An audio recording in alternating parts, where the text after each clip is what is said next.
I think for physiotherapists or physiotherapy students, particularly because there's a large practical component, I reckon working in groups a lot, forming study groups, really making sure that you have time for lab time as well as theory as well. So getting into groups with your friends, having study buddies, also having a wall planner and calendar and stuff. So yeah, being organised and working in groups would probably be my tip. The number one tip is being engaged in what you're doing, being interested in what you're learning, and that involves turning up to classes, turning up to tutorials, and actually wanting to learn what you're learning.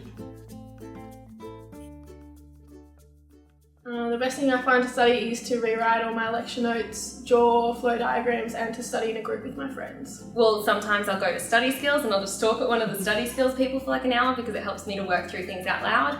But that's something that you can also do with people in your unit. One of the things I find helps me to remember information the best is actually teaching it to someone else, and that's also a really good way to find out where your blind spots in a particular topic are.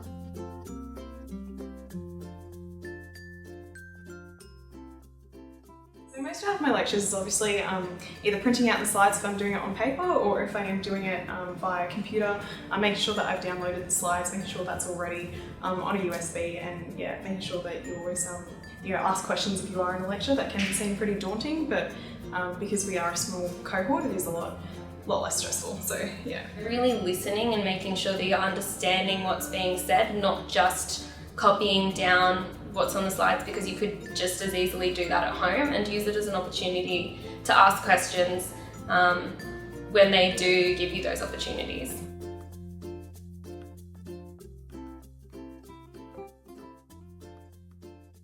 You want to make sure you do all your pre and post lab work and pay attention in class. Actually be wanting to learn, so be engaged, be willing to stick your hand up and say, excuse me, I don't understand, yeah, please explain that more, or give another example, or so actually be wanting to be engaged with the lecturers and their teachers. Yeah. So don't use not being prepared as an excuse not to go to tutorials, and always try and be as involved in them as you can and get to know the other people in your unit.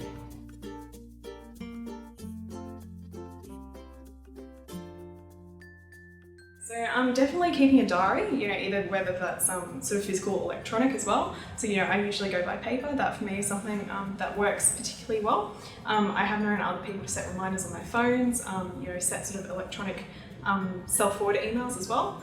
But yeah, also making sure that you sort of read the unit outline, making sure that you look at all the dates and stuff. So yeah. I'll open a Word document for every single written assignment that I have and put the word count, the essay question if it's an essay, put all of the information about that assignment into a Word document that's already open, so that when it comes time to start it, it's already there, because sometimes starting is the hardest bit, and if you've already got that open, it's a little bit easier to take that first step and actually begin the assignment. So that is, I think, a continuous struggle for any uni student. Particularly if you do have a big personal life, but always sort of prioritising uni, but also making time for yourself and self-care as well. So making sure that you go to the gym, you see a movie, once a week is something that I like to do, or hang out with friends and things like that, once or twice. I try to have set study times. So my attempt is that I work a couple of evenings a week, so I keep it to a manageable amount. So I only work a few shifts a week. And I try and have set study times. So even though I might not have a big assignment due, I will come into uni at 9 on a Monday and I'll stay till 4 to make sure I get my work done. And then when I go home, I can not think about uni and I can meet out with friends or hang out with family or go ride a bike or whatever.